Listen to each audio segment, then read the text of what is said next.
Okay, तो Mendel के लिए मेंडल का स्टेटमेंट था कि there is for a single character there is a gene unit factor, उसने कहा था उसको, और एक जीन के लिए एलिलोमॉर्फिक पेयर होती है, मतलब अलील की पेयर होती है।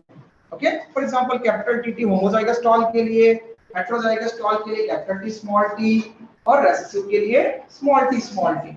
ओके, वहां पर शॉर्ट या डॉट प्लांट के लिए। तो ये जीन को हम वहां पर रिप्रेजेंट कर रहे हैं अलील की पेयर से, कैपिटल टी स्मॉल टी या स्मॉल टी। इस तरह से उनको अलील के फॉर्म में रिप्रेजेंट कर रहे हैं। ओके, तो इनके लिए भी एक्सेप्शंस हैं। ओके, फर्स्ट हमने लास्ट क्लास में एक्सप्लेन किया था अलील्स के लिए एक्सेप्शन, मल्टीपल एलिलिज्म। ओके, पूरी पॉपुलेशन में एक सिंगल जीन के लिए मोर देन 2 एलील्स पॉसिबल हो सकते हैं, कुछ कैरेक्टर्स के लिए है, अवेलेबल है। ओके, जैसे हमने इसका एग्जांपल लिया था ABO blood group system. Okay, ABO blood group system, कितने एलील्स बताए थे बेटा पूरी पॉपुलेशन में? यस, कितने एलील्स बताए थे? पढ़ा था कि नहीं आप लोगों ने मल्टीपल एलील्स? देखो वायर की कॉपी में लास्ट में क्या लिखा है आप लोगों ने? 3 एलील्स होते हैं ना। ओके, तो एबीओ ब्लड ग्रुप सिस्टम के लिए ह्यूमन बीइंग्स में यहाँ पर there are 3 alleles. Okay, IA, IO and IB। तो IA and IB dominant allele और IO रेसेसिव एलील। क्लियर? बेटा आप लोगों को वॉइस क्लियर आ रही है? ऑनलाइन क्लास में जो ज्वाइन हुए उन्होंने? Yes sir. Yes sir. Okay, तो एबीओ ब्लड ग्रुप सिस्टम जो कैरेक्टर है, एबीओ ब्लड ग्रुप वहां पर मतलब किसी में ए ब्लड ग्रुप होगा, किसी में बी, किसी में एबी, किसी में ओ ब्लड ग्रुप होगा। अलग-अलग ह्यूमन बीइंग्स में अलग-अलग ब्लड ग्रुप होगा। तो उसके लिए पूरी ह्यूमन पॉपुलेशन में कितने एलील्स हैं? तो 3 एलील्स हैं। ओके, ये 3 एलील्स। तो पूरी पॉपुलेशन में अगर मोर देन 2 एलील्स मिलते हैं एक जीन के लिए, तो तब हम उसको किसका केस कहते हैं? मल्टीपल एलिलिज्म का। ओके, ऐसे हमने कुछ एग्जांपल्स और लिखे थे, like coat colour in rabbit के लिए 4 एलील्स लिखे थे। तो रैबिट में कोट कलर बनने के लिए अलग-अलग रैबिट में वहां पर डिफरेंट टाइप के 4 एलील्स मिल सकते हैं। ओके, और इसी तरह से हमने लिखा था ड्रोसोफिला में आई कलर के लिए ओके 15 एलील्स हो सकते हैं, पूरी पॉपुलेशन में 15 एलील्स। ओके, तो ये मल्टीपल एलिलिज्म, एक एक्सेप्शन ये हो गया। दूसरा यूनिट फैक्टर, मतलब जीन एक कैरेक्टर के लिए रिस्पांसिबल होता है। तो प्लियोट्रॉपी, इसके लिए हमने एक्सेप्शन लिखा था। ओके, प्लियोट्रॉपी का मतलब when a single gene affects or influence or controls more than one characters।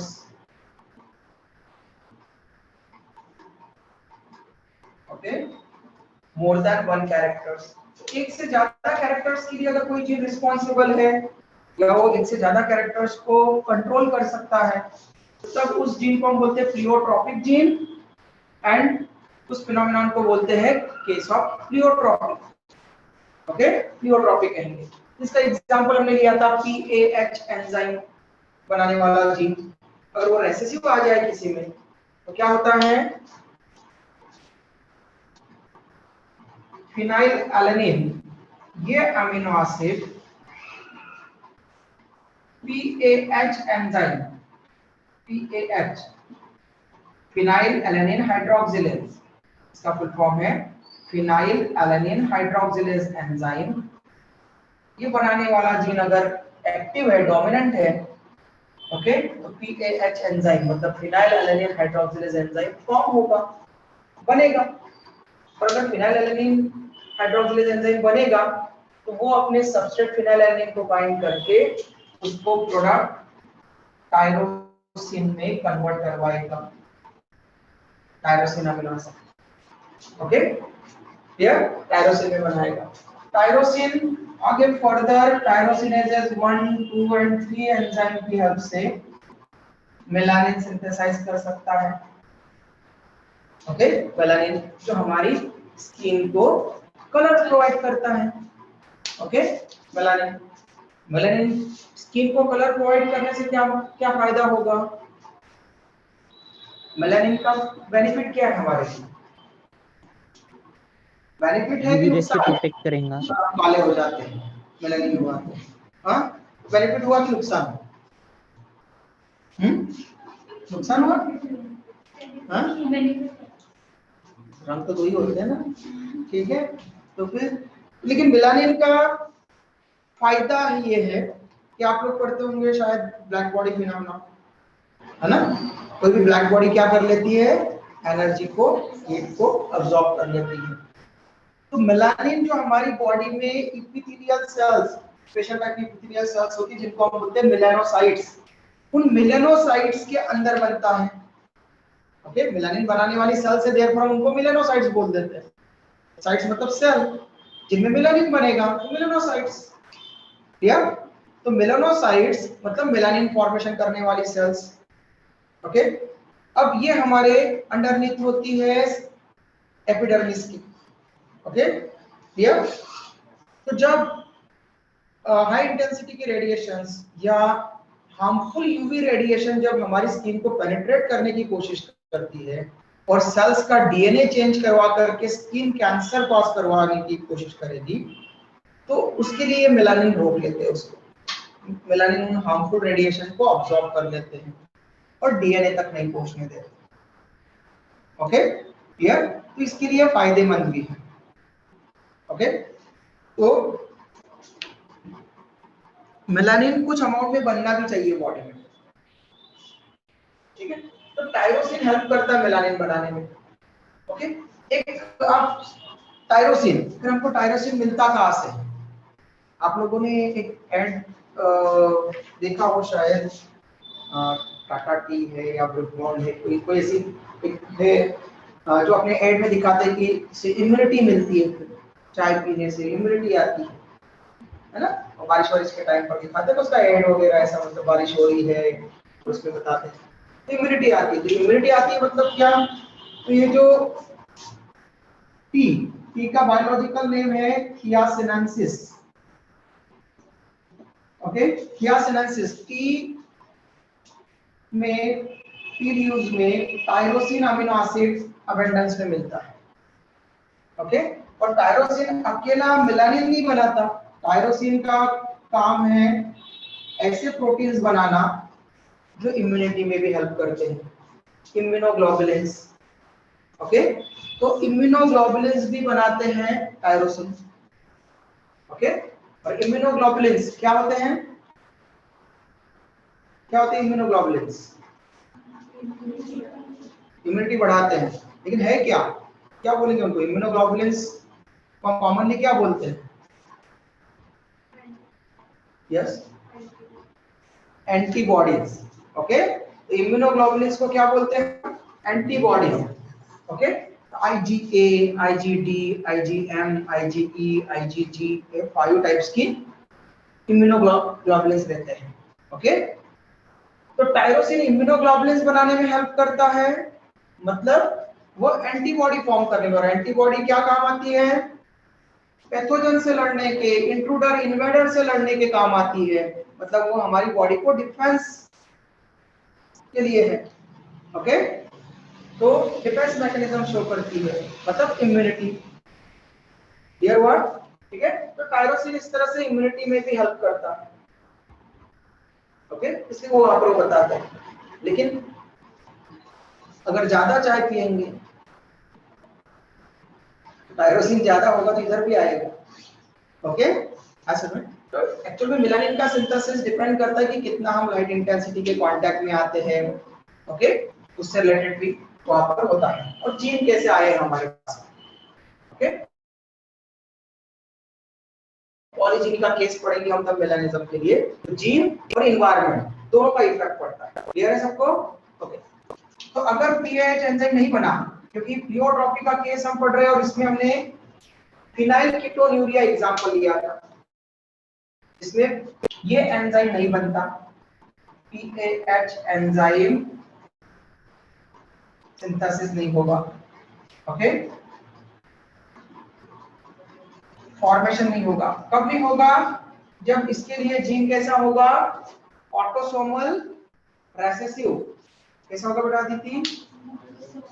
Autosomal recessive. Okay, तो ऑटोसोमल रेसेसिव क्योंकि इसका जीन ऑटोसोम पर, और ऑटोसोम कितने होते हैं ह्यूमन बीइंग्स में?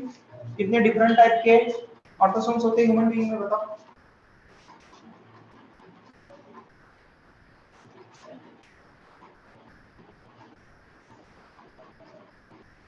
How many different types of autosome found in a human cell?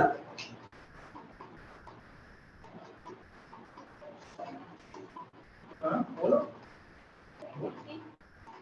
22 different type के मिलते हैं और उनकी एक एक्स्ट्रा पेयर मिलती है 22 44, और एक रहती है एलोसोम की पेयर XX या XY। Okay, clear? तो इस तरह से ऑटोसोम बोला है मतलब 1 से 22 के बीच में कोई नंबर होगा क्रोमोसोम का, उस पर जीन प्रेजेंट होगा। तो ये प्लियोट्रॉपी में फिनाइल कीटोन्यूरिया का जीन क्रोमोसोम नंबर 12 पर प्रेजेंट होता है। क्रोमोसोम नंबर 12 पर अगर ये फिनाइलएलनिन हाइड्रोक्सिलेज एंजाइम है, ये बनाने वाला जीन अगर रेसेसिव आ जाए, ओके, रेसेसिव अगर आ जाए तो ये एंजाइम नहीं बनेगा। रेसेसिव है मतलब इनएक्टिव है। अभी अभी हमने पढ़ा है ना कि रेसेसिव अपने आप को एक्सप्रेस नहीं कर पाता। ओके, तो रेसेसिव है मतलब फिनाइलएलनिन हाइड्रोक्सिलेज एंजाइम नहीं बनेगा। नहीं बनेगा तो क्या होगा? फिनाइलएलनिन एक्युमुलेट होने लगेगा। फिनाइलएलनिन एक्युमुलेट होने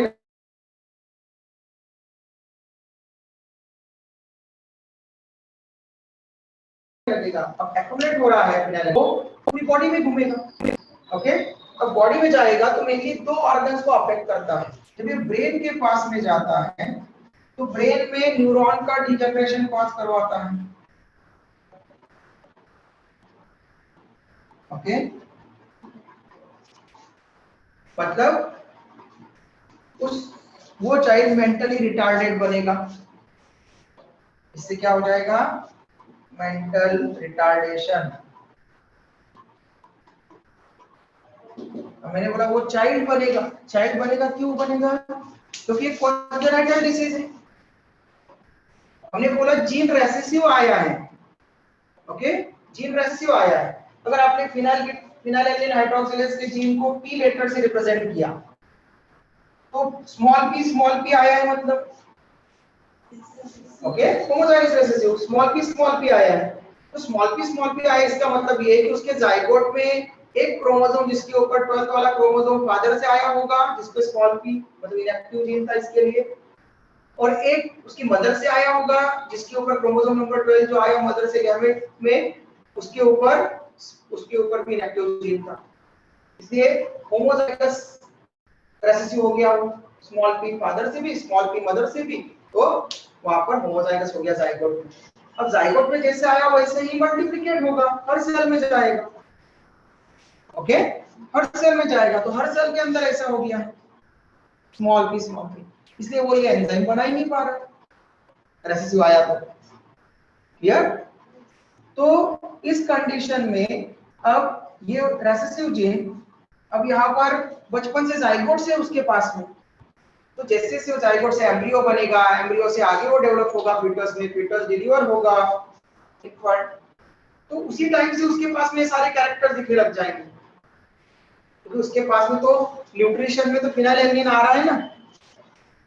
ओके, कोलोस्ट्रम लेगा वो, मदर जो ब्रेस्ट फीडिंग करवा करके उसको कोलोस्ट्रम देगी। ओके, तो उस टाइम पर वो जो मिल्क लेगा उसमें के अंदर भी प्रोटीन्स होंगे, उसके अंदर भी अमीनो एसिड्स होंगे, उसमें भी कुछ फिनाइलएलनिन आएगा, और जो फिनाइलएलनिन आएगा वो डाइजेस्ट नहीं हो पाएगा, ब्रेक डाउन नहीं हो पाएगा, क्योंकि ये एंजाइम अपसेट है। ओके, तो एंजाइम एब्सेंट है तो फिर वो एक्यूमुलेट होने लगेगा उसी टाइम से। ओके, इसलिए बचपन से ही सिम्टम्स दिखने लग जाएंगे उसमें। क्लियर? आज में ऐसा नहीं होता कि किसी को फिनाइलकेटोनुरिया 35 इयर्स के बाद में दिख रहा है, 40 इयर्स के बाद में दिख रहा है, 50 इयर्स के बाद में दिख रहा है, 20 इयर्स के बाद में दिख रहा है, ऐसा नहीं होगा। फिनाइलकेटोनुरिया के सिम्टम्स उसको वापर वर्क के साथ में दिखने लग जाएंगे। ओके, तो पहला होगा कि फिनाइल एल्निन को डाइजेस्ट नहीं कर उसको जो है वो कन्वर्ट नहीं कर पाएगा टायरोसिन में, इसलिए फिनाइल एल्निन का एक्युमुलेशन स्टार्ट हो जाएगा। फिनाइल एल्निन एक्युमुलेट होकर के अब ब्रेन के कांटेक्ट में आता रहेगा और ब्रेन में न्यूरॉन को डिजनरेट करता रहेगा। इसलिए बचपन से ही वो मेंटली रिटार्डेड, मेंटली चैलेंज रहेगा वो बच्चा। ओके, डिसेबल रहेगा एक तरह से मेंटली। क्लियर है ना? फिर सेकंड, ये किडनी पर भी वर्क करता है क्योंकि एक्सेस में है ब्लड के अंदर, तो ब्लड जो भी एक्सेस में चीज होती है वो किडनी के पास में ले जा करके उसको एक्सक्रीशन में देने की कोशिश करती है। ओके, तो ये मतलब यूरिन में भी जाएगा। तो यूरिन में किस फॉर्म में जाता है? ये एक्युमुलेशन के बाद में ये बना लेता है फिनाइल कीटोन्स। ओके, वो फिनाइल एल्निन नहीं बचता, इसको किस फॉर्म में एक्युमुलेट करते, जमा करते हैं ब्लड के अंदर? फिनाइल कीटोन्स के फॉर्म में। तो फिनाइल कीटोन ब्रेन के पास जा रही है तो न्यूरॉन को मार रही है। ओके, किडनी के पास में जाएगी तो किडनी इसको फिल्टर करेगी, अल्ट्रा फिल्ट्रेशन प्रोसेस पढ़ चुके हैं हम लोग। ओके, तो यूरिन में जाएगा और यूरिन में जब जाएगा इसको हम बोलेंगे phenyl ketone urea. Phenyl ketones released in urine, तो क्या हो जाएगा? Phenyl ketone urea. ओके बेटा, ठीक है। तो फिनाइल कीटोन यूरिया, इसलिए उसका नाम पड़ा है। फिनाइल कीटोन यूरिन में जाती है, देयरफॉर फिनाइल कीटोन यूरिया। जैसे अगर ग्लूकोज यूरिन में चला गया तो हम क्या बोलते हैं उसको? हाँ, ग्लूकोज अगर यूरिन में जा रहा है तो क्या बोलेंगे बेटा? यस, क्या बोलेंगे? ग्लाइकोसूरिया। ओके, क्या बोलेंगे? ग्लाइकोसूरिया। अगर ब्लड चला जाए यूरिन में तो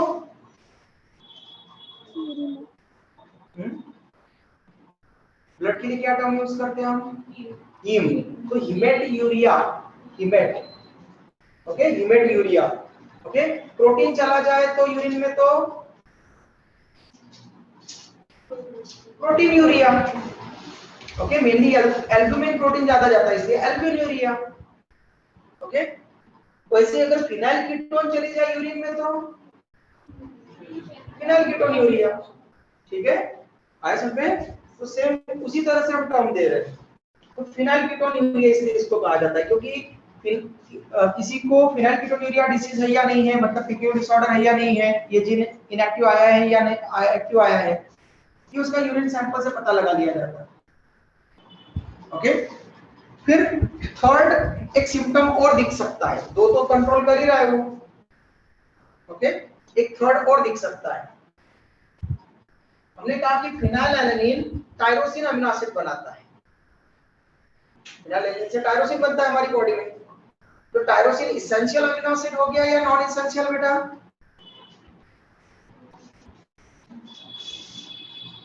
सबसे पहले एसेंशियल और नॉन इसेंशियल इनका मीनिंग क्लियर होना चाहिए कि किस बेसिस पर हम अमीनो एसिड को क्लासिफाई कर रहे हैं दो ग्रुप्स में। एसेंशियल अमीनो एसिड्स का मतलब होता है दोज अमीनो एसिड जो हमारी बॉडी में सिंथेसाइज नहीं हो सकते, हम उनको बना नहीं सकते, देयरफॉर हमको उनको बाहर से फूड के फॉर्म में इंटेक करना ही पड़ेगा, फूड में आना ही चाहिए।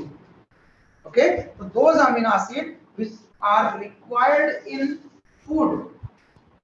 Okay, clear? क्यों रिक्वायर्ड है वो फूड में? क्योंकि हम उसको अंदर नहीं बना सकते खुद ब खुद।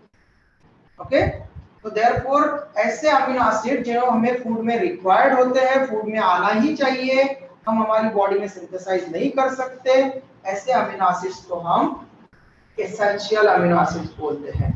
Okay, clear? वैसा एसेंशियल का एग्जांपल है फिनाइलएलनिन।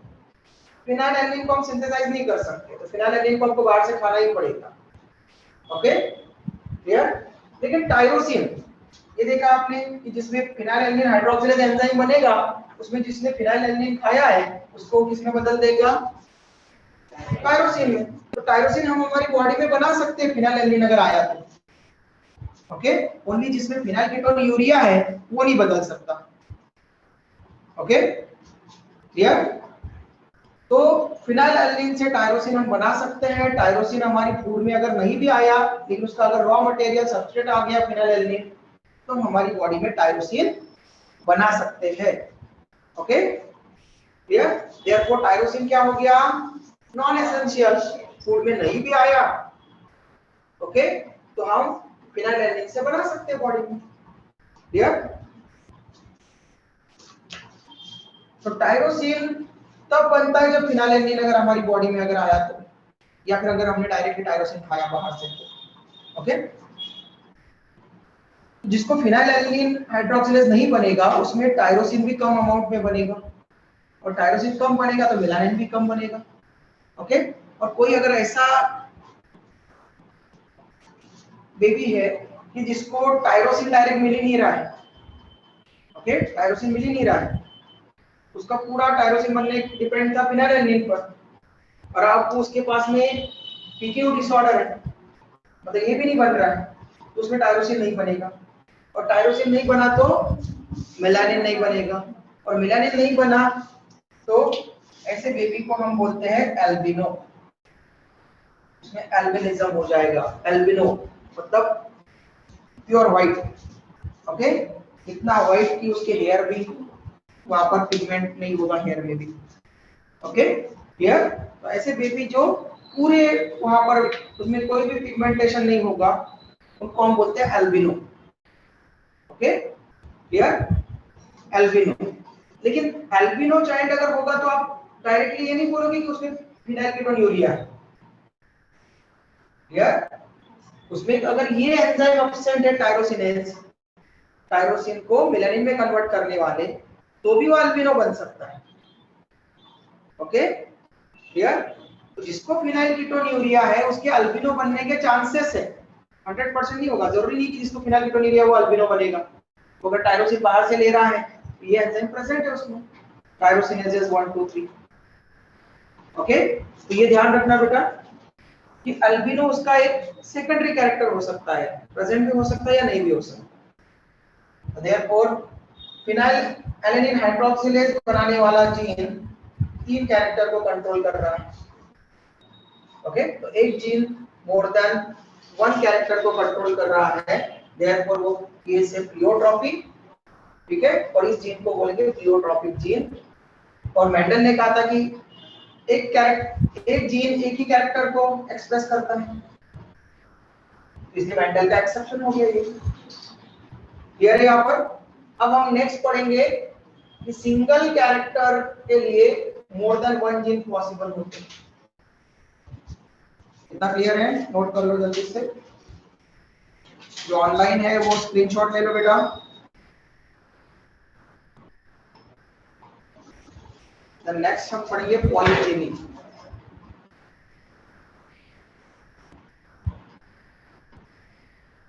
यस क्या, हाँ हाँ बोलो बेटा। हाँ ले सकते हो, लेना है आपको स्क्रीनशॉट, आपको बाद में नोट करना है तो बाद में नोट कर सकते हैं, लेकिन आपके पास में यहाँ टाइम है कि आप लेक्चर के साथ अगर नोट करेंगे तो ऑनलाइन वालों को ये फायदा है। बोलो बेटा, हो गया ना, चलो ठीक है। ओके आर्या ने कर दिया वहां पर स्क्रीनशॉट, ओके। सर संडे का सब्जेक्टिव टेस्ट के टॉपिक सब लोग सुन लो बेटा।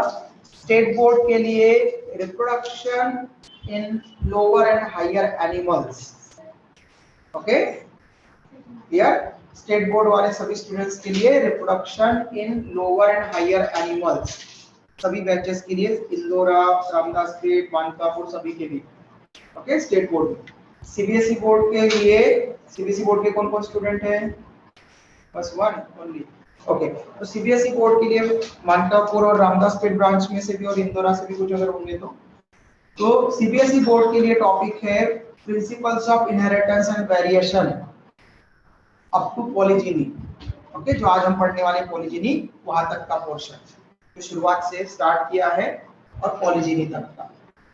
ओके, ठीक है, सीबीएसई के लिए principles of inheritance and variation up to polygeny. Clear?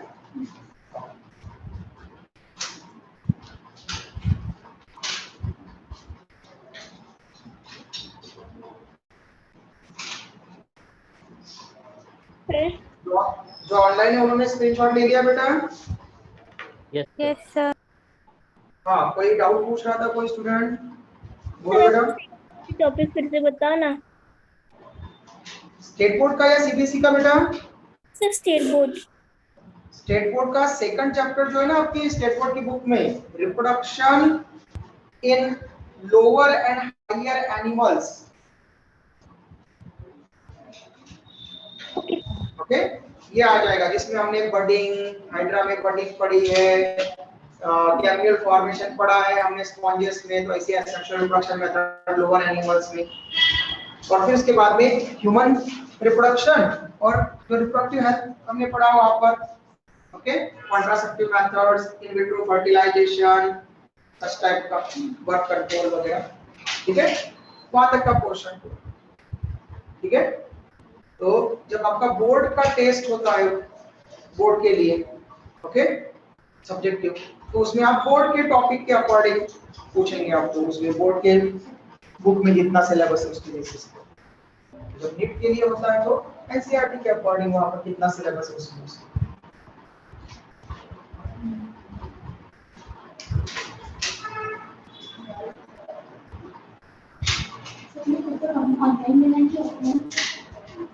ये आपको इंस्ट्रक्शन अपने अपने ब्रांच से पूछना पड़ेगा बेटा। ओके, शायद ऑफलाइन हो सकता है, ठीक है, लेकिन एक बार इंस्ट्रक्शन आप वहाँ से जो भी आपको है वो ब्रांच से मिलेगी।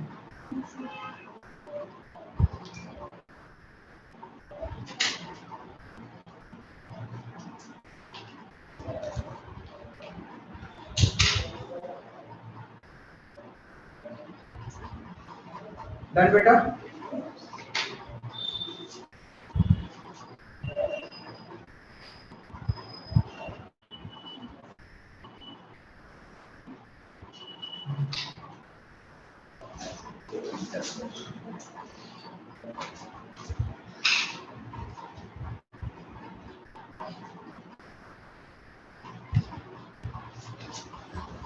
हो गया?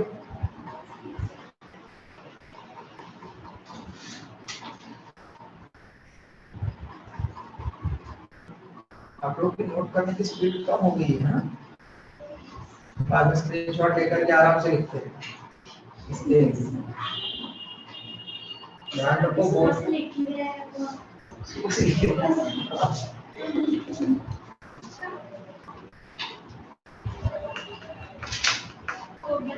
ओके बेटा, हो गया सबका? तो नेक्स्ट केस है बेटा पॉलीजिनी।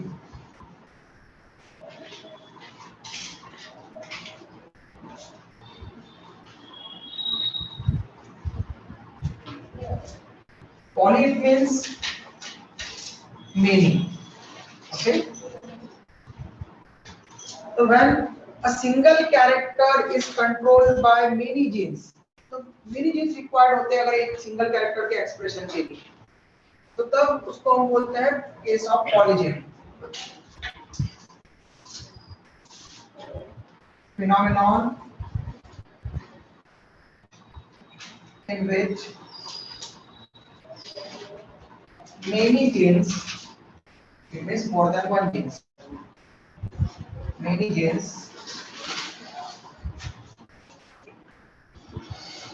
okay, at least two, okay, कम से कम 2 होना चाहिए फिर, ओके, मेनी का मतलब वहां पर कम से कम 2 होना चाहिए जीन्स, यहाँ पर more than 1 jeans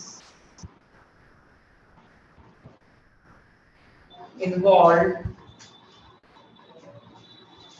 for the expression of single character, for the expression of a single character is called as polygyny.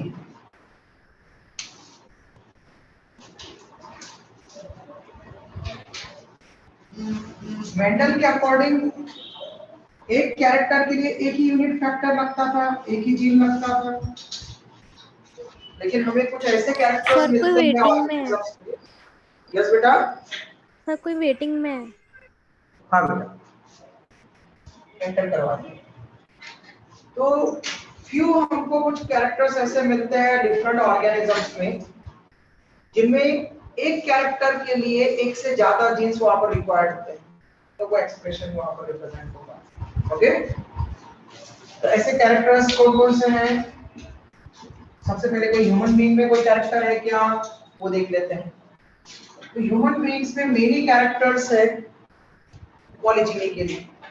Okay, case of पॉलीजिनी many jeans involve हो जाएंगे। सबसे मेन जो आपको एग्जाम में आता है, सिलेबस में है, वो है ह्यूमन स्किन कलर।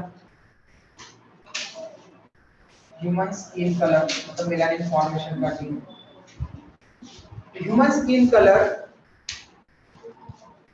इसके लिए 3 पेयर्स ऑफ जीन्स रिस्पॉन्सिबल है। Okay, 3 pairs of.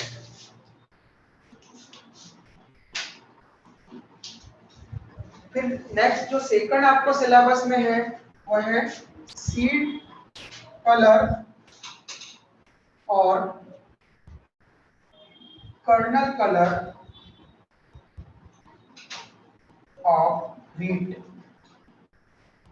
ओके, तो व्हीट के सीडलिंग का, व्हीट के सीड का कलर कौन सा है, उसके बेसिस पर तो कलर के लिए रिस्पॉन्सिबल है वहां पर 2 पेयर्स ऑफ जीन्स।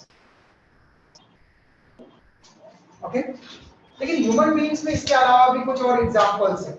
ये तो आपको सिलेबस में हो गया कि स्किन कलर है, इसलिए हमने जीन का नंबर भी लिख दिया उसमें। ओके, लेकिन अगर पूछा गया कि ह्यूमन बीइंग्स में पॉलीजिनी के कौन कौन से एग्जांपल्स आपको पूछे हैं वहां पर, और ऑप्शन दिए हैं वहां पर, और एक लिखा ह्यूमन स्किन कलर, ठीक है, दूसरा लिखा ह्यूमन इंटेलिजेंस, ओके, तीसरा लिखा ह्यूमन आई कलर, और वहां पर नेक्स्ट में लिख दिया ऑल ऑफ दिस। फिर आप वहां पर, ठीक है, फिर आप वहां पर कंफ्यूज हो सकते हैं कि और ऑल ऑफ दिस वाले ज्यादातर सही रहते हैं, है ना।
Hello, sir.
Hello, audio video आ रहा है बेटा clear? Yes Yes, sir. sir. Sir video नहीं है। सर वीडियो भी है। वीडियो नहीं दिख रहा है? Yes, sir. दिख नो रहा है. सर, नो सर वीडियो नहीं दिख रहा। नो नहीं सर। दिख रहा है सर। आदित्य को दिख रहा है, बाकी को क्यों नहीं दिख रहा है? सर मेरे को भी दिख रहा है। सर दिख रहा है। ओके,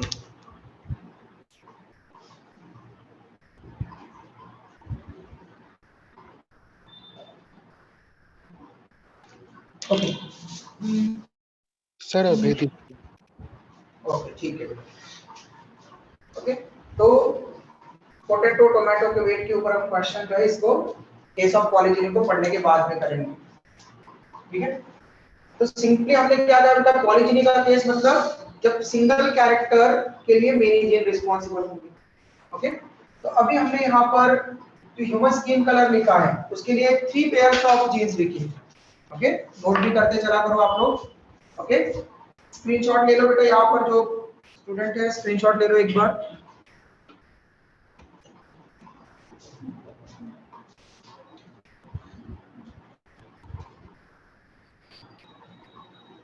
ओके बेटा, ऑनलाइन क्लास में स्क्रीनशॉट।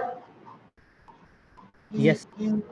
ओके, तो यहाँ पर हम लोगों ने लिखे हैं 2 मेजर जो एग्जांपल आपको सिलेबस में है। ह्यूमन स्किन कलर के लिए लिखा है 3 पेयर्स ऑफ जीन्स इन्वॉल्वड है, एंड सीड कलर और कर्नल कलर ऑफ मीट के लिए 2 पेयर्स ऑफ जीन्स रिस्पॉन्सिबल है। तो अब कौन बताएगा 3 पेयर्स ऑफ जीन्स मतलब टोटल कितने जीन्स?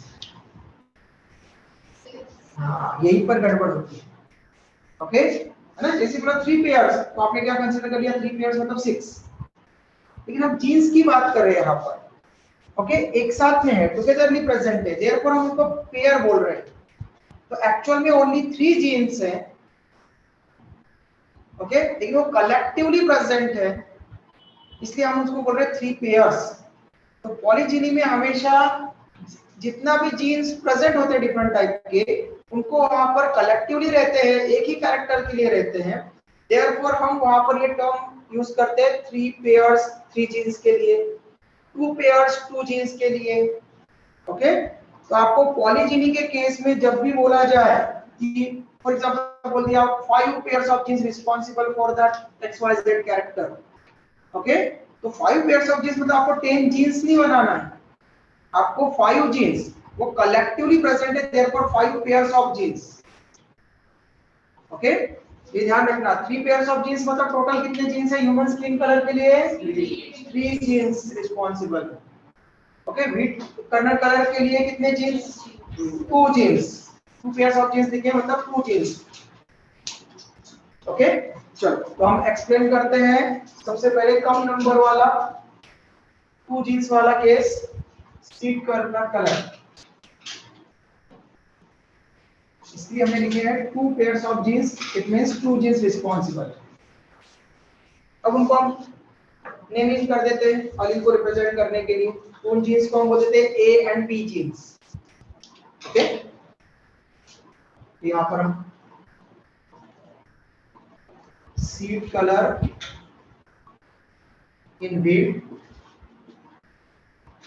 और 2 जीन्स रिस्पांसिबल है यहाँ पर सिंगल कैरेक्टर के लिए, उनको हमने ले लिया A and B genes, okay. A and B के फॉर्म में रिप्रेजेंट करेंगे, डोमिनेंट होगा तो कैपिटल ए, दूसरा भी डोमिनेंट हुआ तो कैपिटल बी से लेटर से रिप्रेजेंट करेंगे डोमिनेंट एलील, रेसेसिव एलील होंगे तो स्मॉल ए स्मॉल बी से रिप्रेजेंट करेंगे, क्लियर इतना। नेक्स्ट मेंडल का क्रॉस करते हैं, क्योंकि मेंडल के अकॉर्डिंग ये वेरिएशन दिखा रहा है, ओके, डिविएट कर रहा है मेंडल के लॉ को।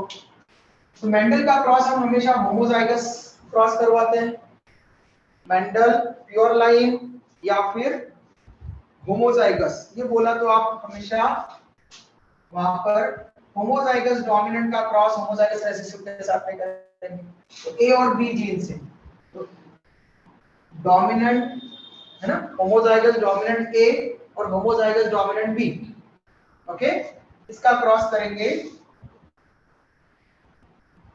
कॉन्ट्रास्टिंग कैरेक्टर के साथ में, ओके, कॉन्ट्रास्टिंग ट्रेट के साथ में।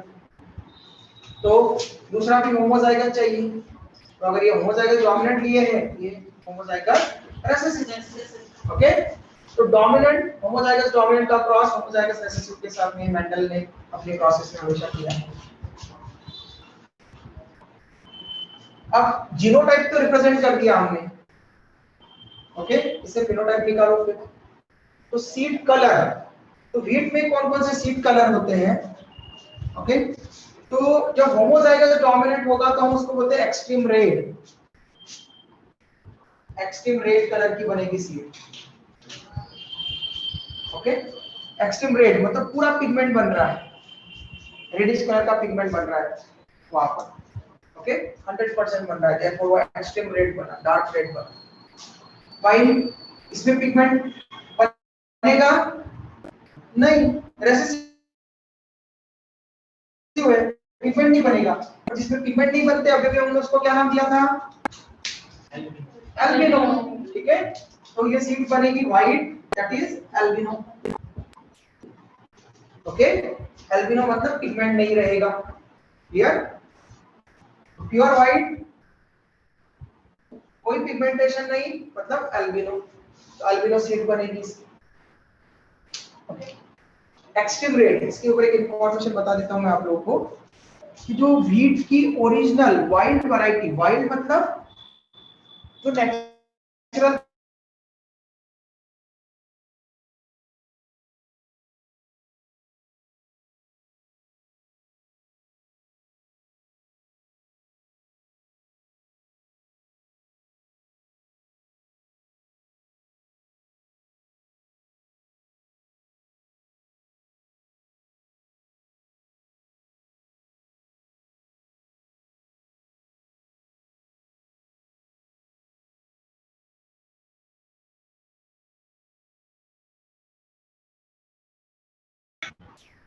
ओके, जो ओरिजिनल वीट की वैरायटी है, वाइट वैरायटी है, रेड वीट, हम उसको डाइजेस्ट नहीं कर सकते, कोई काम का नहीं हमारा, खाएंगे फीकल मटेरियल में चला जाएगा, कोई मतलब नहीं उसका, ठीक है। इसलिए एक्सट्रीम रेड वीट को हम नहीं खा सकते, ठीक है, खा सकते लेकिन डाइजेस्ट नहीं कर सकते, मतलब प्रॉपर, तो यूज नहीं करते।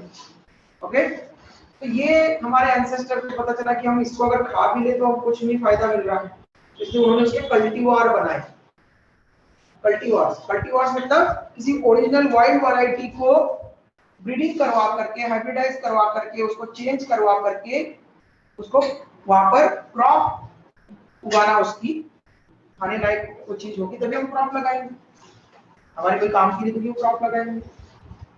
ओके, तो उसको हम बोलते हैं कल्टीवार। तो उन्होंने रेड व्हीट ग्रास को ग्रीन ग्रास में कन्वर्ट किया और उसकी सीड्स वहां पर फिर लाइट कलर की बनने लगी, येलो कलर के टिंज वाले। ओके, इस तरह से। तो एक्सट्रीम रेड को जब प्योर व्हाइट के साथ में क्रॉस करवाते हैं, अब एक्सट्रीम रेड सीड कलर वाले, सीड कलर है यहाँ पर व्हीट का, अब हम सीड को थोड़ी क्रॉस करवाएंगे, ये आपको क्लैरिटी होना चाहिए। हम बोल तो रहे हैं कि सीड कलर इन व्हीट कैसा है, एक्सट्रीम रेड, उसका क्रॉस करवा रहे हैं प्योर व्हाइट अल्बिनो सीड वाले, व्हीट की सीड वाले के साथ में। तो आपको ही पता है कि क्रॉस करवाना मतलब कि प्लांट में क्रॉस पॉलिनेशन करवाना, क्रॉस फर्टिलाइजेशन करवाना, और फर्टिलाइजेशन मतलब गैमेट का फ्यूजन। ओके, गैमेट का फ्यूजन, तो गैमेट के लिए पहले वहां पर रिप्रोडक्टिव स्ट्रक्चर आना चाहिए, उसके ऊपर गैमेट बनेंगे। ओके, व्हीट मोनोकॉट है, एंजियोस्पर्म है, एंजियोस्पर्म में रिप्रोडक्टिव स्ट्रक्चर फ्लावर होता है, फ्लावर के अंदर एंड्रोशियम गाइनोशियम आना चाहिए, एंथर के अंदर पोलन ग्रेन बनेंगे, मेल गैमेटोफाइट, उस मेल गैमेटोफाइट के अंदर मेल गैमेट्स होंगे दो, ठीक है। गाइनोशियम के अंदर ओवरी, ओवरी के अंदर ओव्यूल, ओव्यूल के अंदर एम्ब्रियो सैक के अंदर फीमेल गैमेट होगा, ठीक है। तो ये स्ट्रक्चर बनाने के लिए पहले हमने जो एक्सट्रीम रेड कलर की जो सीड है, जो दिख रही है हमको रेड कलर की, डार्क रेड कलर की, और जो अल्बिनो सीड दिख रही है व्हाइट कलर की दिख रही है वहां पर व्हीट की सीड, उसको हमको सोविंग करना पड़ेगा, उगाना पड़ेगा, सीड से सीडलिंग बनेंगे, ठीक है। जब वो उनके पास में जब बर्ड आएगी, हम उस बर्ड को, क्योंकि व्हीट में बर्ड पॉलिनेशन होता है और हमको क्रॉस पॉलिनेशन करवाना है, बट पॉलिनेशन नहीं होता व्हीट में, बट पॉलिनेशन पढ़ा है हम लोगों ने। ओके, तो उस बर्ड को हमको क्या करना पड़ेगा, ओपन करना पड़ेगा। तो ह्यूमन बीइंग ही क्रॉस फर्टिलाइजेशन करवा सकता है व्हीट में, अपने आप नहीं होता। ओके, तो बर्ड उस टाइम पर ओपन करना पड़ेगा, एंथर्स जब पोलन ग्रेन रिलीज करने वाले हैं तो मैच्योर एंथर को कट करके, मतलब एमास्कुलेशन करके, फिर दूसरे जो एल्बिनो सीड्स से जो प्लांट बनाया था, व्हीट का प्लांटलेट बना था, उसकी भी बर्ड ओपन करना पड़ेगी, उसकी भी एमास्कुलेशन करना पड़ेगी, उसके एंथर कट करके फेंक देना पड़ेंगे और उसके गाइनोशियम पर रेड सीड के एंथर को डालना पड़ेगा, वो मैच्योर एंथर को, जो डिहाइस होकर के फिर पोलन ग्रेन रिलीज करेंगे, फिर वो पोलन ट्यूब बनाएगा, पोलन ट्यूब बनाएगा, मेल गैमेट जाएंगे, फ्यूजन होगा। तो ये फ्यूजन करवाने के लिए हम जो यहाँ पर बात कर रहे हैं, तो इसके लिए ऐसा नहीं कि आपने रेड सीड ली और व्हाइट सीड ली, ठीक है, पूरे क्रॉस हो गया, ठीक है। तो हम जो यहाँ पर बोल रहे हैं उसके पहले हमने रिप्रोडक्शन का चैप्टर क्यों पढ़ा है, क्योंकि आपको ये क्लैरिटी रहे कि प्लांट में, एनिमल में रिप्रोडक्शन किस तरह से होता है। हम यहाँ पर अब डायरेक्टली कंसेप्ट पढ़ रहे हैं कि रेड सीड का क्रॉस व्हाइट सीड के साथ में करवा रहे हैं, तो आपने ले ली घर में, सच में एक रेड सीड ले ली, कोई व्हाइट सीड ले ली, बोले हमने तो सर करके देखा क्रॉस, कुछ नहीं हुआ, ठीक है, आ रहा समझ में। तो ऐसा नहीं है, क्लियर, आपको उनको सोविंग करना पड़ेगा, उसमें रिप्रोडक्टिव स्ट्रक्चर आएंगे, देन मेल गैमेटोफाइट को आपको वहां पर फीमेल रिप्रोडक्टिव स्ट्रक्चर पर पॉलिनेशन, वहां पर आर्टिफिशियल पॉलिनेशन करवाना पड़ेगा, ठीक है, क्लियर है। देन वहां पर क्रॉस होगा। तो यहाँ पर क्रॉसिंग के पहले मतलब उसमें गैमेटोफाइट के अंदर गैमेट्स आएंगे। यहाँ गैमेट्स कैसे बनेंगे बेटा, क्या बनेंगे गैमेट, बताओ जल्दी से। पहले तो ये बताओ कितने डिफरेंट टाइप के गैमेट पॉसिबल है इसके लिए, capital A, capital A, capital B, capital B, कितने डिफरेंट टाइप के, इसके लिए 16 डिफरेंट टाइप के गैमेट 4। और आपको क्या बताया था, डिफरेंट टाइप्स ऑफ गैमेट्स के लिए फॉर्मूला बताया था 2 two power n, where n is equal to क्या बताया था, yes number of heterozygous genes, number of heterozygous genes बोला था। तो यहाँ पर पहले में हेट्रोजाइगस जीन्स कितने हैं, कोई भी नहीं है, मतलब 0। तो इसकी वैल्यू क्या रखेंगे, 2 टू पावर 0, 2 टू पावर 0, किसी की भी पावर 0 मतलब आंसर 1। ठीक है, तो गैमेट्स कितने बनेंगे डिफरेंट टाइप के, केवल एक, मतलब जितने भी गैमेट बनने वाले इसी टाइप के बनेंगे सभी, इसलिए डिफरेंट टाइप में एक ही होगा। ओके, तो कैपिटल ए कैपिटल बी यहाँ पर अलील्स आ जाएंगे गैमेट में, सेग्रीगेशन ऑफ अलील भी पढ़ चुके हम लोग। यहाँ पर गैमेट्स अगेन ये भी होमोजाइगस है दोनों जीन्स, कोई हेटेरोजाइगस नहीं है, तो हेटेरोजाइगस नहीं है तो पावर 0, इसलिए टाइप्स ऑफ गैमेट्स का नंबर 1 टाइप के। अब गैमेट, मेल गैमेट और फीमेल गैमेट का फ्यूजन होगा, फर्टिलाइजेशन, और क्या बनेगा बताओ, capital A small A capital B small B, ये बना F1 first period generation, F1 generation. ठीक है, तो पहला उनका प्रोजेक्ट बन गया। अब यहाँ पर उसकी सीड्स आई, हम उसको सोविंग करेंगे, सोविंग करा, और मेंडल के अकॉर्डिंग ये क्या बनता, मेंडल के अकॉर्डिंग ये हेटेरोजाइगस डोमिनेंट है ए के लिए भी, तो ये भी रेड कलर बना रहा है, और कैपिटल बी ये भी हेटेरोजाइगस है, मतलब ये डोमिनेंट है। तो मेंडल के अकॉर्डिंग हाइब्रिड भी अगर रहा लेकिन डोमिनेंट रहा तो F1 जनरेशन में डोमिनेंट ही एक्सप्रेस करता है। तो मेंडल के अकॉर्डिंग ये सीड कैसी बनना चाहिए थी, रेड कलर की बनना चाहिए थी, लेकिन ये रेड नहीं बनती, ये बनती है इंटरमीडिएट कलर, मतलब येलोइश कलर, क्योंकि मेंडल से डेविएशन पढ़ रहे हैं ना हम। येलो, गोल्डन येलो कलर की बनती है सीड।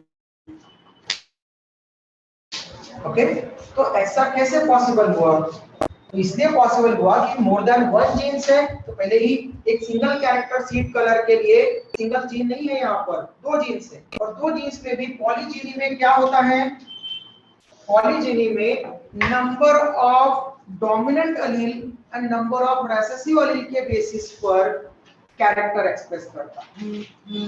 ओके, तो कैरेक्टर के एक्सप्रेशन के लिए पॉलीजीनी में आपको क्या देखना पड़ता है, number of dominant alleles, how many dominant alleles are there in question, तो आपको वो चेक करना पड़ेगा, number of recessive alleles। Okay, ये देखना है आपको, और उसके बेसिस पर डिसाइड होगा।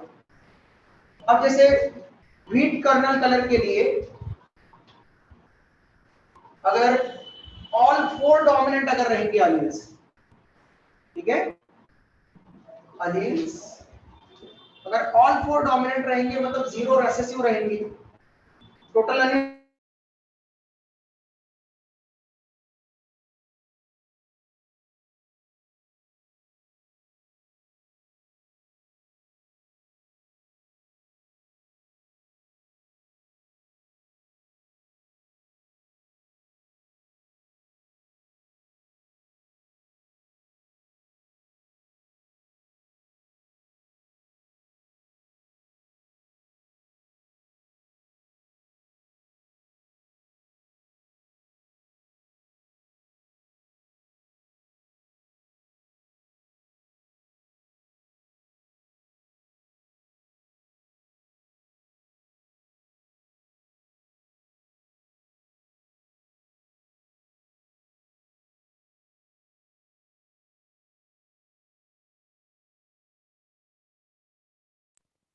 सर वीडियो पॉज होगी।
इंटरनेट का प्रॉब्लम।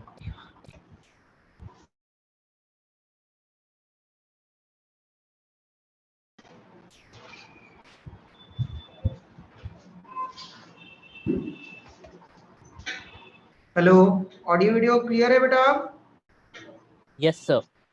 ओके,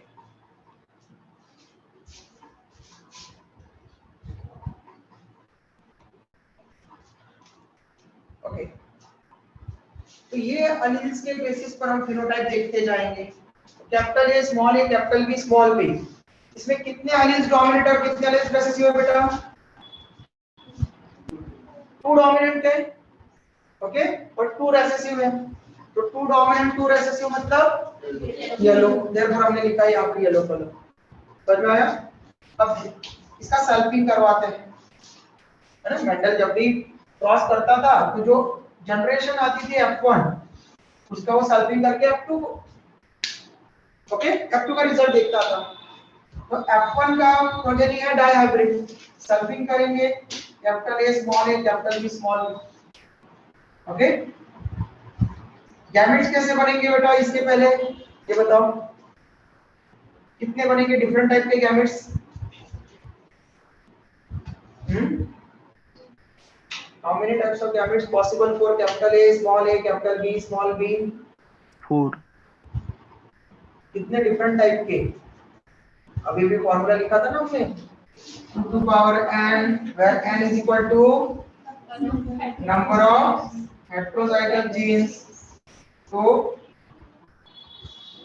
कितने हेटेरोजाइगस जीन्स है यहाँ पर? 2 हेटेरोजाइगस जीन्स है। कैपिटल A स्मॉल a मतलब ये पहला वाला भी हेटेरोजाइगस हो गया A जीन, B भी जीन हो गया heterozygous, capital B small b है तो 2 रखेंगे वैल्यू। तो 2 to power 2 मतलब 4, ओके। शायद आर्या ने 4 बोला था कि बेटा, ओके। तो यहाँ पर 4 बनेंगे। अब 4 कौन-कौन से बनेंगे?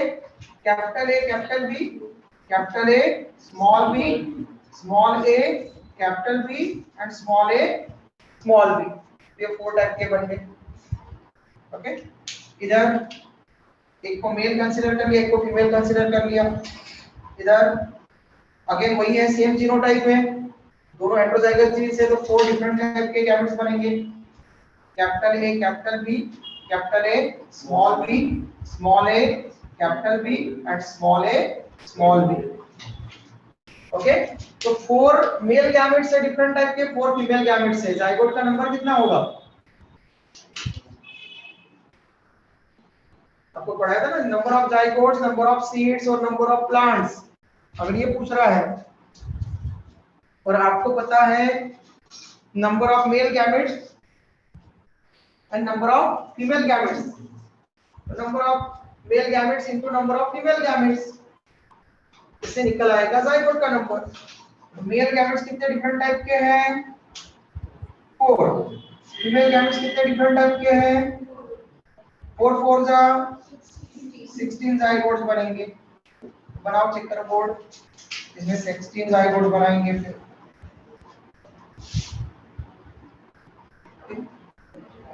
एक तरफ रिप्रेजेंट करेंगे मेल गैमेट्स को,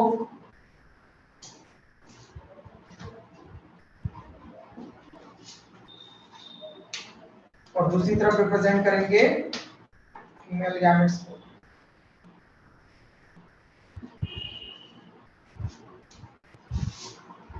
मेल गैमेट्स कौन से हैं?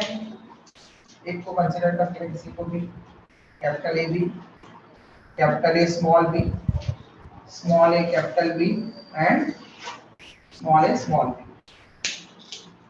अब female gametes, capital A capital B, capital A small B, small A capital B and small A small B, ठीक है। ये बना दिया हमने जाइगोट्स। यहाँ पर जाइगोट जो बनेंगे गैमेट को रिप्रेजेंट करके, जितने जाइगोट बनाने उतने चेकर बोर्ड में स्क्वायर आ जाना चाहिए।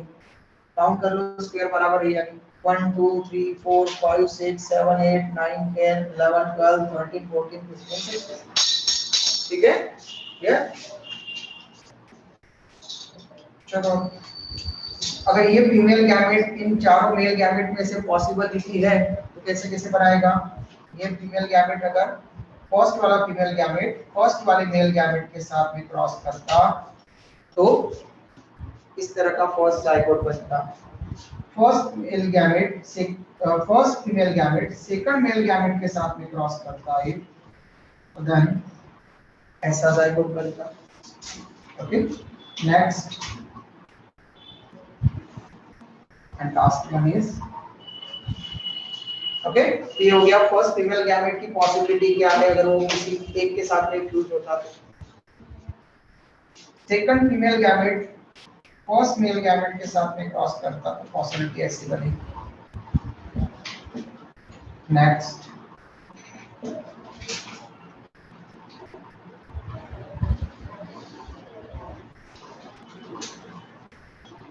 ओके,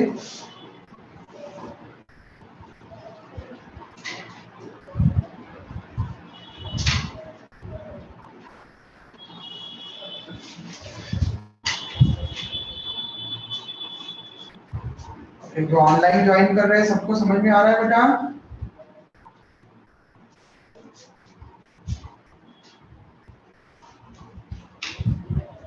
किसी का रिप्लाई नहीं है, मतलब किसी को समझ में नहीं आ रहा है क्या? आ रहा है, समझ रहा है सर। ओके, और last one is small a small a small b small b। Okay,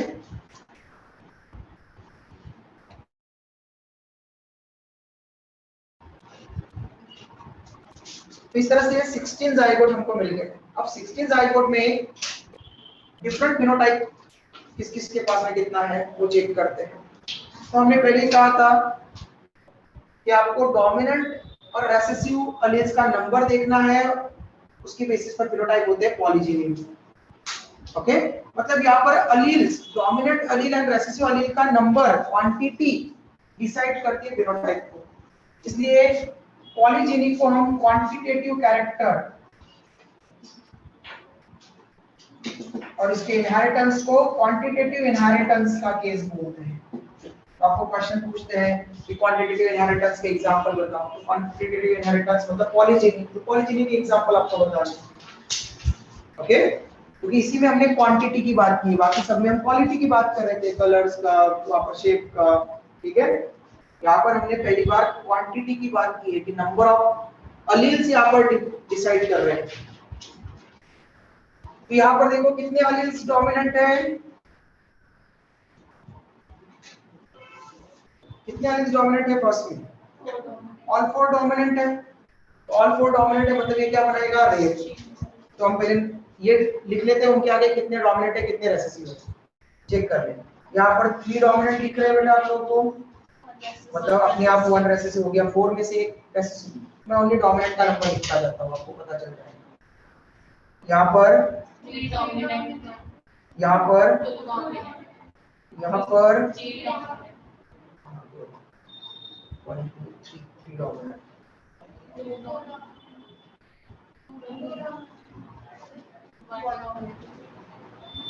3 okay 3 dominant. कितने डोमिनेंट है? 2। यहाँ पर 2 डोमिनेंट, लास्ट यहाँ पर 1 डोमिनेंट है। नेक्स्ट यहाँ पर, यहाँ पर, यहाँ पर, यहाँ पर 0 डोमिनेंट और रेसेसिव 4 रेसेसिव। ओके, तो अब हम यहाँ से देख करके बता सकते हैं क्या होगा। तो सीट का कलर कैसा बनेगा? फर्स्ट ऑल डोमिनेंट वाला 4 डोमिनेंट वाले रेड कलर की सीट्स बनाएंगे। ओके, रेड कलर की सीट बनाएंगे और उनका नंबर कितना है? टोटल नंबर कितना है? 4 डोमिनेंट कितने मिल रहे हैं 16 में से? ओनली 1। तो ऑल डोमिनेंट 1 मिलेगा और रेसेसिव 1 मिलेगा। पेंडल जैसा क्रॉस करोगे ना हमेशा, तो आपको हमेशा फर्स्ट वाला ऑल डोमिनेंट मिलेगा, लास्ट वाला ऑल रेसेसिव मिलेगा 1 1। ओके, तो 4 डोमिनेंट यहाँ पर आपने चेक कर लिया, 16 में से केवल 1। तो नेक्स्ट है 3 डोमिनेंट 1 रेसेसिव, मतलब जिसमें येलो कलर की सीट बनेगी। 3 डोमिनेंट 1 रेसेसिव, तो 3 डोमिनेंट 1 रेसेसिव ये है।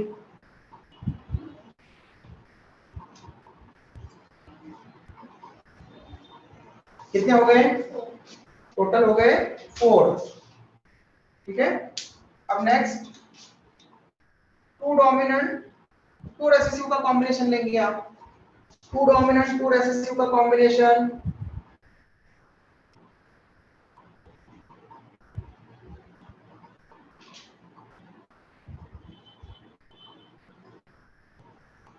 कितने हो गए? 1 2 3 4 5 6। ओके, कितने हैं? 6। तो 2 dominant 2 recessive, sorry 3 dominant 1 recessive को light red, 2 dominant 2 recessive yellow 6 वहां पर मिल रहे हैं। 6 वहां पर 16 में से 6 मिल रहे हैं यहाँ पर। Next 1 dominant 3 recessive, 1 dominant 3 recessive check करो। Okay, 1 dominant 1 dominant 1 dominant and 1 dominant. Okay, कितने हो गए? 4 हो गए। तो 4 और ये कैसे रहेंगे? Light yellow. अब last one is 0 dominant all 4 recessive. Okay, ये बनेगा albino, it means pure white. कितने बनेंगे बेटा? ओनली 1। ठीक है, सिंगल। तो यहां पर F2 जनरेशन में 16 जाइगोट बने। F1 का सल्फिंग किया, F1 का सल्फिंग करने पर ये आ गई F2 जनरेशन। F2 में 16 जाइगोट्स मिले। 16 में से रेड कलर का 1, लाइट रेड कलर के 4, येलो कलर के 6, ओके, लाइट येलो कलर की सीड्स वाले 4 and albino it means white colour की सीड वाले 1 मिले होंगे। ठीक है, मतलब इसका F2 जनरेशन का फिनोटाइपिक रेशो क्या हो गया? 1:4:6:4:1 है ना। 1 + 4 5 + 6 11 + 4 15 + 1 16। ओके, वेल मेंडल का डायहाइब्रिड क्रॉस रेशो क्या आता था? 9:3:3:1। मेंडल के अकॉर्डिंग अगर ये होता तो जो 16 जाइगोट्स बनते उसमें ओनली 4 फिनोटाइप दिखते। ठीक है, क्लियर? 2 पैरेंटल टाइप के और 2 रिकॉम्बिनेंट टाइप के। क्लियर? लेकिन यहां पर 5 फिनोटाइप दिखे 2 जीन्स के केस में। ओके, वहां पर रेशो था 9:3:3:1। ये डिवाइड करके रेशो बन गया 1:4:6:4:1। क्लियर? तो 2 जीन्स के लिए पॉलीजीनी का F2 जनरेशन फिनोटाइपिक रेशो क्या होता है? 1:4:6:4:1। और अगर हमने उसके लिए सीड कलर वाला जीन लिया है 2 जीन्स वहां पर, तो फिर 1 बनेगा एक्सट्रीम रेड कलर की सीड, 4 बनाएंगे लाइट रेड कलर की सीड, 6 बनाएंगे येलो कलर की सीड्स, 4 बनाएंगे लाइट येलो कलर की सीड्स और लास्ट वन जो बन रहा है वो अल्बिनो व्हाइट कलर की सीड। समझ में आया बेटा? ओके, किसी को कोई डाउट है पूछ सकते हैं बेटा, ऑनलाइन क्लास वाले में स्टूडेंट भी जल्दी से नोट डाउन कर लो बेटा।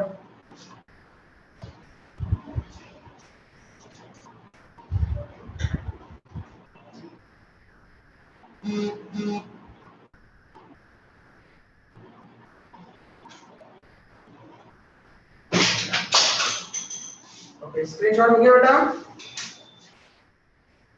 Done, sir. Okay, Mankapur branch में किसने लिया है क्या स्क्रीनशॉट?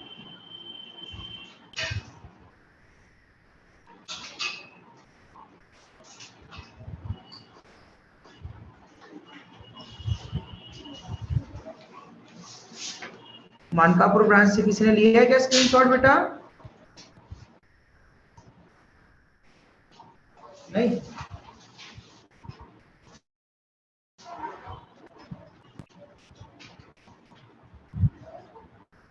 क्लियर है यहां तक? ओके, अब नेक्स्ट केस है इसमें human skin colour. Human skin colour में मैं आपको फिनोटाइप्स और रिप्रेजेंटेशन बता देता हूं, आप लोगों के लिए होमवर्क है कि आप इसी तरह से जैसे हमने 2 जीन्स के लिए क्रॉस किया वैसे आप वापस 3 जीन्स के लिए क्रॉस करोगे। बट इसके पहले एक इंफॉर्मेशन जो डायरेक्ट आपको क्वेश्चन में आती है, जैसे हमने मल्टीपल एलिलिज्म में नंबर ऑफ जीनोटाइप्स के लिए एक फॉर्मूला लिखा था x² + x/2। Okay, multiple allelism में नंबर ऑफ जीनोटाइप्स पूछते आपको, इसलिए वहां पर ट्रिक बता दी थी कि x² + x/2 से आप निकालोगे। तो x वहां पर था अनिल का नंबर। ओके, पॉलीजीनी में आपको पूछते हैं नंबर ऑफ फिनोटाइप्स, क्योंकि यहाँ पर फिनोटाइप्स का नंबर बदल जाता है। ओके, तो in case of polygeny number of phenotypes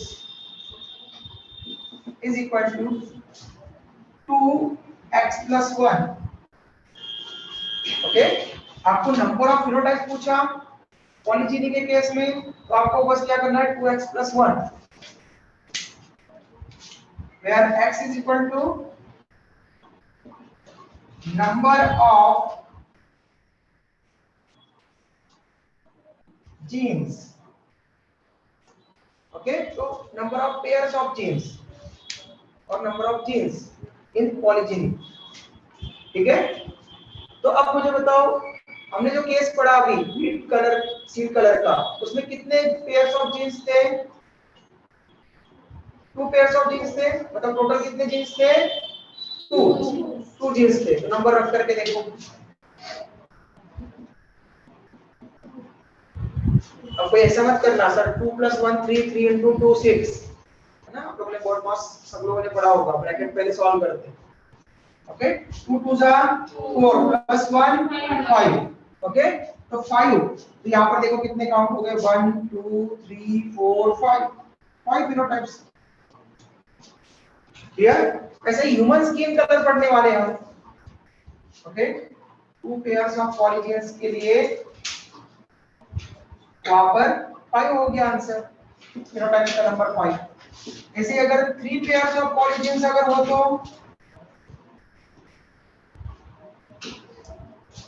तो आंसर क्या आएगा? कितने फिनोटाइप बनेंगे? 7। गुड। ओके, 2 वैल्यू आपको रखना है नंबर ऑफ पॉलीजीन्स, तो 3 पेयर्स हैं, 3 + 1 2 3 6 + 1 7, तो 7 फिनोटाइप्स बनेंगे। इसे आपको बोल दिया कि for human intelligence there are 11 pairs of genes, then how many phenotypes will be possible? बताओ। 23। 11 2 22 + 1 23। 23 टाइप के फिनोटाइप्स पॉसिबल है। ओके, ऐसा सिंपल सा क्वेश्चन आप नहीं करोगे, आप अरे 11 जीन है, A B C D E F G H I J लिखते बैठो। ओके, फिर उसका क्रॉस करो, फिर उसमें कितने आ रहे हैं, फिर कैसे फिनोटाइप्स निकालेंगे, आधे घंटे क्वेश्चन कर लिया और रिजल्ट निकला। ठीक है, उसके बजाय डायरेक्टली यहाँ पर बेस यहाँ से क्वेश्चन बनाते हैं। ओके, डायरेक्ट अगर आपको वहां पर बोर्ड के एग्जाम में पूछेंगे तो बोर्ड के एग्जाम के लिए 2 ही क्रॉस है वहां पर polygeny, human skin colour and wheat colour colour seed का। ओके, इस तरह से हो गया बेटा। तो पॉलीजीनी के केस में आपको number of dominant allele and number of recessive allele के बेसिस पर फिनोटाइप डिसाइड होता है। ओके, तो इसको हमने प्रूव किया। मतलब अगर capital A capital B small b है और capital A small a capital B small b है, या ऐसा है। ओके, तो पॉलीजीनी में इनके सबके अलग-अलग कैरेक्टर्स, अलग-अलग ट्रेट होंगे। ओके, जबकि अगर मेंडल को फॉलो करते तो होमोजाइगस डोमिनेंट हेटेरोजाइगस डोमिनेंट के वही ट्रेट मिलते। ठीक है, क्लियर? ए डोमिनेंट है, बी डोमिनेंट है सब में, तो मेंडल के अकॉर्डिंग एक ही जैसे ट्रेट बनाने चाहिए। लेकिन यहाँ पर 3 डोमिनेंट 1 रेसेसिव है, 2 डोमिनेंट 2 रेसेसिव है, 4 डोमिनेंट है 0 रेसेसिव है, तो सबके अलग-अलग फिनोटाइप बनते हैं पॉलीजीनी। क्लियर है? ह्यूमन स्किन कलर उसके ऊपर आपको इंफॉर्मेशन बता देता हूँ और आपके लिए वो होमवर्क रहेगा। फिर चेकर बोर्ड बनाना और उसके फिर आपके फेनोटाइप निकालना। नेक्स्ट पॉलीजेनी में एग्जांपल लिखो। Second example human skin colour.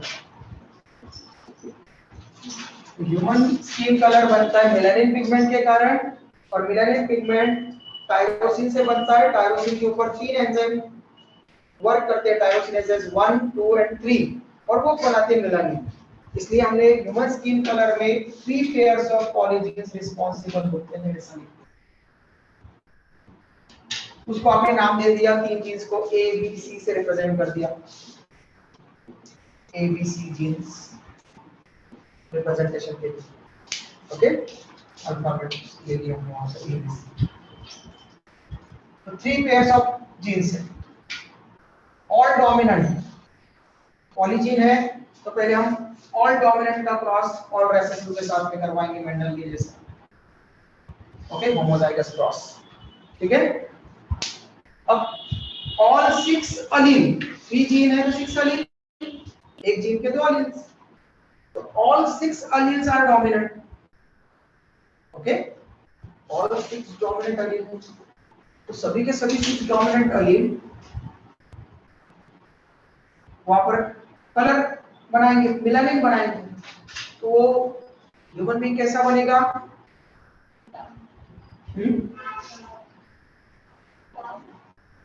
Dark black colour का पिगमेंट उसमें पूरा बनेगा, ओके, उसको हम बोलेंगे निग्रो।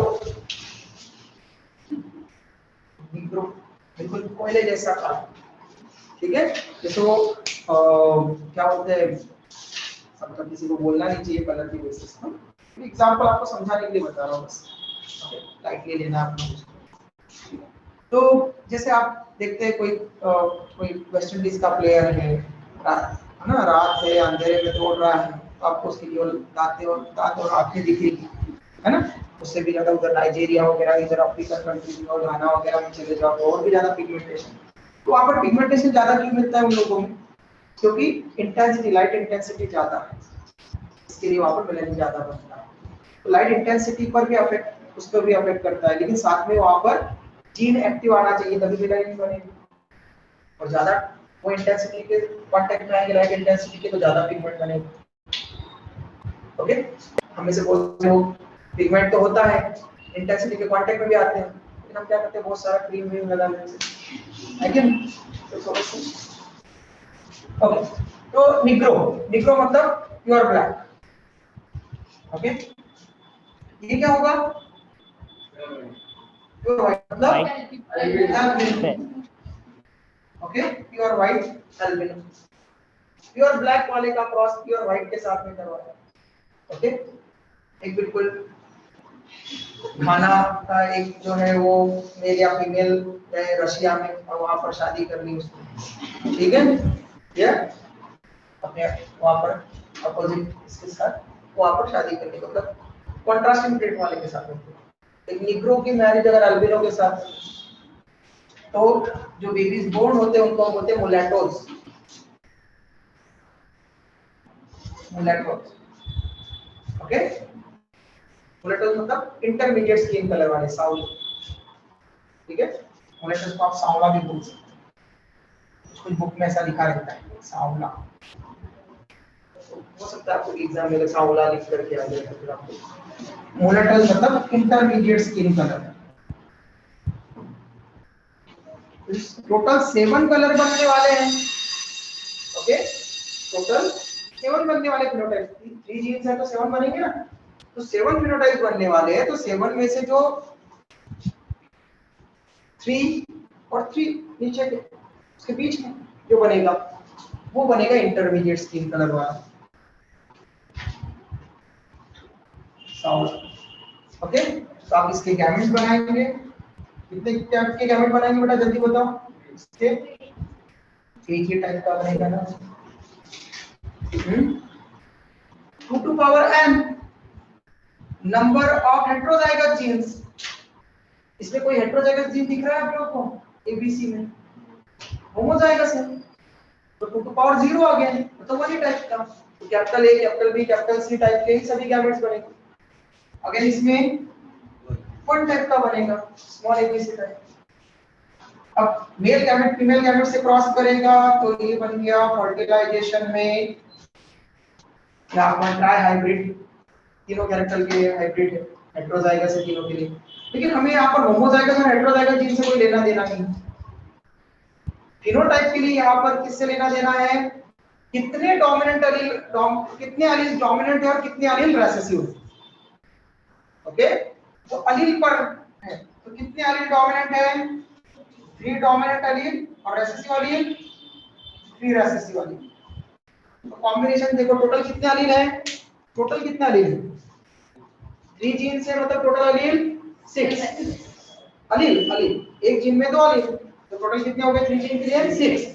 तो कॉम्बिनेशन बनेगा all 6 dominant, 5 dominant 1 recessive, 4 dominant 2 recessive, total 6 allele है ना, 3 डोमिनेंट 3 रिसेसिव, ये इंटरमीडिएट, ये प्योर ब्लैक जो हमने लिया था। ओके, फिर 2 डोमिनेंट 4 रिसेसिव, 1 डोमिनेंट 5 रिसेसिव और 0 डोमिनेंट ऑल 6 रिसेसिव, मतलब ये भी हमने लिया था अल्बिनो, इसका और इसका क्रॉस किया था और ये ऑक्टेंट हुआ। तो अल्बिनो किस किस को बोलोगे आप, अल्बिनो आप इसको भी अल्बिनो बोलोगे, ठीक है, जो बनाया हमने। साथ में अगर ऐसा हुआ बाकी के सभी रेसेसिव, ये भी अल्बिनो हो जाएगा। ओके, तो आप जब 3 डोमिनेंट 3 रेसेसिव बताओगे, जितने भी कॉम्बिनेशन बता सकते हैं, एक बार बी को ले लिया आपने होमोजाइगस डोमिनेंट, जितने भी आप 3 डोमिनेंट बनाओगे और 3 रेसेसिव बनाओगे, वो सभी कैसे बनेंगे, मुलेटो साउला। Okay, clear. तो आपको एक्सट्रीम डार्क कलर से लेकर तो एक्सट्रीम व्हाइट तक वहां पर ये कॉम्बिनेशन है, और इसके बेसिस पर आप जाइगोट बनाओगे। ओके, और वहां पर बताओगे कि आपका आंसर क्या है, आपके रेशो क्या है, आपके फिनोटाइपिक रेशो। क्लियर। ओके, ये लाइट होता जाएगा, पिगमेंट कम बनता जाएगा और ये प्योर व्हाइट तक आएगा। क्लियर बेटा। ओके, तो कल के लिए आप लोग को ये होमवर्क है। ओके, चलो बाय, टेक केयर सब लोग। सर ये Okay. पेज का एसेस लेना, यस बेटा, ये पेज का स्क्रीनशॉट लेना। स्क्रीनशॉट लेना बाकी है। ओके, जल्दी ले।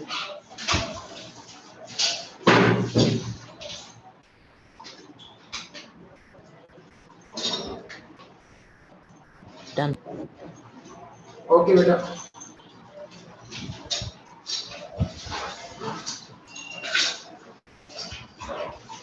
Thank you.